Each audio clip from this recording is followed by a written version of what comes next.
సమాచార హక్కు చట్టాన్ని మున్సిపల్ అధికారులు దుర్వినియోగం చేస్తున్నారని కాంగ్రెస్ పార్టీ నాయకులు ఆరోపించారు. మెదక్ జిల్లా రామంపేట మున్సిపాలిటీ పరిధిలో ఇటీవల సమాచార హక్కు చట్టం కింద తైబజార్ చెల్లింపుల విషయంలో దరఖాస్తు చేసుకోగా తప్పుడు సమాచారం ఇచ్చారని కాంగ్రెస్ పార్టీ నాయకులు వెంకుగారి శ్రీధర్ రెడ్డి, భూమా రమేష్ ఆరోపించారు. మున్సిపల్ కార్యాలయం వద్ద గురువారం మీడియా సమావేశం నిర్వహించి మాట్లాడుతూ 2015-16 సంవత్సరంలో కాంట్రాక్టర్ 6,95,000 చెల్లించగా మున్సిపల్ అధికారులు 7,20,000 చెల్లించినట్టు సమాచారం ఇచ్చారని, 2017-18లో 8,40,000 రూపాయలు చెల్లించగా 11 లక్షలు చెల్లించినట్టుగా తప్పుడు సమాచారం ఇచ్చారని ఆరోపించారు. సమాచార హక్కు చట్టాన్ని దుర్వినియోగం చేస్తున్న municipal commissioner Devender, manager Srinivas, accountant Sridhar రెడ్డిపై చట్ట ప్రకారం చర్యలు తీసుకోవాలని వారు డిమాండ్ చేశారు.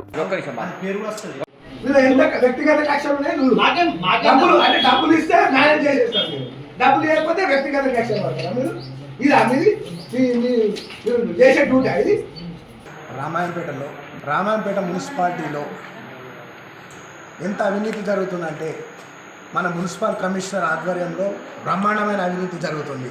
దీనికి నిదర్శనం ఏంటంటే, మేము మొన్న తైబజార్ వేలం విషయంలో గత 10 సంవత్సరాల రికార్డు కావాలని చెప్పేసి ఆర్టీఐ యాక్ట్ ప్రకారం మేము వివరణ అడిగినాం. మేము ఆర్టీఐ యాక్ట్ ప్రకారం మాకు పూర్తి వివరాలు కావాలని చెప్పేసి మేము అప్లికేషన్ ఇవ్వడం జరిగింది. దీని విషయంలో మన మేనేజర్ గారు, మున్సిపల్ మేనేజర్ గారు ప్లస్ కమిషనర్ గారు శ్రీధర్ రెడ్డి ముగ్గురు కలిసి మాకు రిపోర్ట్ ఇచ్చారు.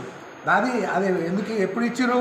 మేము గొడవ 10 సార్లు ఏమైంది, మేము ఇచ్చి 3 నెలలు అవుతుంది, మాకు ఇంకెప్పుడు ఇస్తారు అని చెప్పేసి గొడవ పెట్టుకోగా మీకు ఏదైనా ఉంటే మాకు ప్రాబ్లం మాతో చెప్పారు, మీకు ఏదైనా ఉంటే మేము చూసుకోమా అది అని చెప్పేసి మాకు అంటే కూడా మేము చట్ట ప్రకారం పోతున్నాం, మీరు మాకు సమాచార హక్కు చట్ట ప్రకారం యాక్ట్ ప్రకారం మాకు పూర్తి డీటెయిల్స్ అడుగుతున్నాం.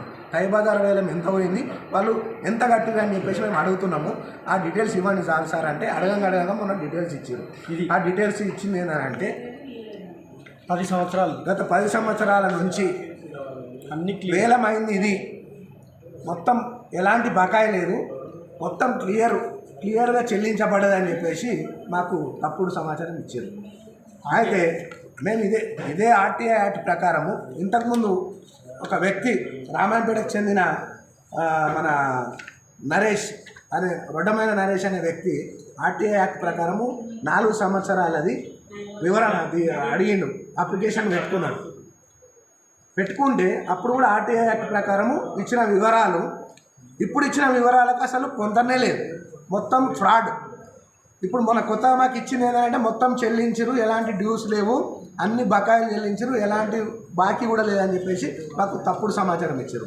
ఇంతకుముందు కూడా సేమ్ ఆర్టీఐ చట్ట ప్రకారం ఇచ్చిన దానిలో 9 లక్షల రూపాయలు ఫ్రాడ్ ఉన్నది. ఓన్లీ 4 సంవత్సరాలకే 9 లక్షల రూపాయలు ఫ్రాడ్ జరిగింది. ఈ 9 లక్షల రూపాయలు ఎటువైనవి? ఆర్టీఐ యాక్ట్ ప్రకారము అసలు ఆర్టీఐ యాక్ట్ అంటే ఏంటి? రామంపేట మున్సిపల్లో నేను 2004-5కు 14-25కి తైబజార్ తీసుకున్నాం, ఒక 5 యువకులను కలిసి. దాని విషయంలో మేము మాకు సమ్మర్ దాంట్లో కానీ సీతాఫల విషయాలు కానీ చాలా విషయాలలో మాకు అన్యాయం జరిగింది. గతంలో ఉన్న కాంట్రాక్టర్ ఏం చేశాడంటే, అతను ఇక్కడ ఉన్న పరిచయాలతో తీసుకుపోయి చల్మడి దగ్గర పెట్టుకుని మాకు మెయిన్ ఉన్న ఆదాయమే అది సీతాఫలం, దాన్ని తీసుకుపోయి అక్కడ పెట్టాడు. మేము దాని విషయమై మళ్ళీ అకాల వర్షాలు పడ్డాయి, మళ్ళీ మార్కెట్ ఏది చర్చ్ కాంపౌండ్ ఉండే దాన్ని తీసేస్తే మేనేజర్ గారికి వచ్చి కూడా చెప్పాము మేము సార్ కమిషనర్కి. చేపలు అది మున్సిపల్ ఏది ఇక్కడ ఉంటే ఆడికెళ్ళి తీసేపించండు గతంలో ఉన్న కాంట్రాక్టర్.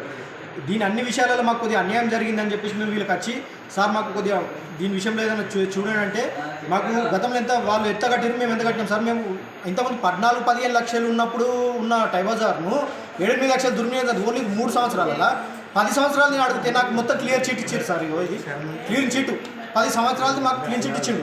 నేను గతంలో తీసుకున్నది మళ్ళీ ఇంకోటి తీసుకుంటే 2018-19లో తీసుకుంటే అందులో ఓన్లీ 4 సంవత్సరాలకే ఒక 7-8 లక్షల రూపాయలు దుర్వినియోగం జరిగింది. దీనికి యాక్టివ్గా మేము సమాచార హక్కు చట్టం కింద మన మున్సిపల్ కమిషనర్ చైర్మన్ గారు దేవేందర్ గారు, కమిషనర్ మరియు శ్రీనివాస్ గారు మరియు ఆయన శ్రీధర్ రెడ్డి గారు, వీరు ముగ్గురు కలిసి మాకు సమాచార హక్కు చట్టాన్ని దుర్వినియోగం చేశారు. వాళ్ళకు అందులో బోర్డు మెంబర్ ఉండే అధికారమే లేదు వీళ్ళకు. అందులో వాళ్ళు ఉన్నారు, సరే ఉన్నోళ్ళు అట్లా చెప్పుడు తప్పు కదా. కాబట్టి వీరిపై మేము ఆల్రెడీ ఇప్పుడు నిన్నటి రోజు జేసీ గారు కాంప్లైంట్ చేయడం జరిగింది. అది అక్కడ శాఖపరం చర్య జరుగుతుంది. మీ పత్రికాముఖంగా కూడా మీకు లోకల్గా తెలవాలని మీడియా మిత్రులకు పిలిచి మేము ఈ విషయం మీకు తెలియజేయడం జరుగుతుంది. దీని విషయంపై మీరు పూర్తి వివరణ అడిగి మాకు కోర్టు కూడా మేము వెళ్ళాల్సుకున్నాం కమిషనర్ గారి మీద, అందరి మీద, ముగ్గురు మీద. దయచేసి మాకు ఈ వివరణను మీరు సమగ్రంగా న్యాయం చేయండి.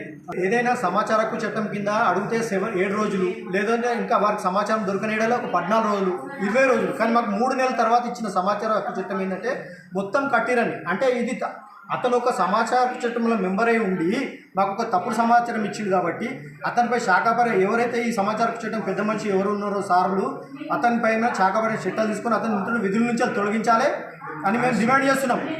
వేరే ఏం లేదు. మరిన్ని అప్డేట్స్ కోసం మా ఛానల్ని సబ్స్క్రైబ్ చేయండి.